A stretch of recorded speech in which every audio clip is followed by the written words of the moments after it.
I still remember high school sewing classes with the first teacher we had, and my anxious moments when I had to make a placket on a top, and she made me redo the curved end of it like this at least 3 or 4 times, and it still wasn't very well done.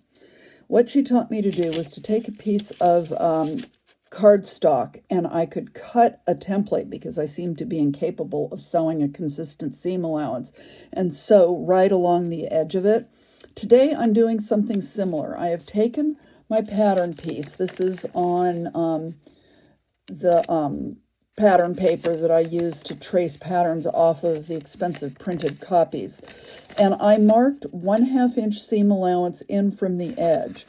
I then folded it in half and cut it open. So that way, even if my curve is imperfect, it will be identical on both sides.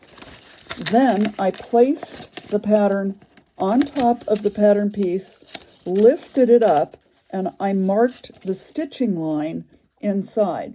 I decided to try doing this side of this tab differently than the other one. The first one, I sewed it with the not interface side up, and it rippled a little bit. So I decided I would put the interface side up and the plain one on the bottom to see if I could control that puckering. And instead of using the edge of the presser foot as a stitch width guide and moving the needle over, I'm using it in the middle position so that I can see my needle go directly on top of the line that I've stitched.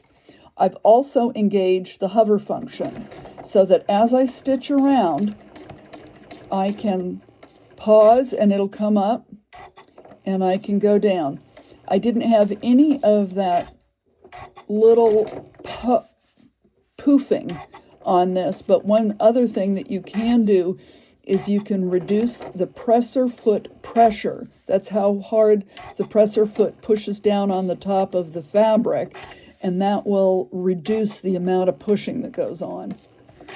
All right, and as you can see, I'm just going very slowly, and every 2 or 3 stitches, I'm pivoting so that I get a really lovely smooth curve right on the line. And we're going to come around here, and as soon as I get around the curve, you get the idea. I'm going to go ahead and just go fast down the straightaway, but you can compare the 2 ends. On this one, I've already graded the seams, and I chose to make the interface side the shorter one, and then I'm going to clip the curves. That's it for this lesson.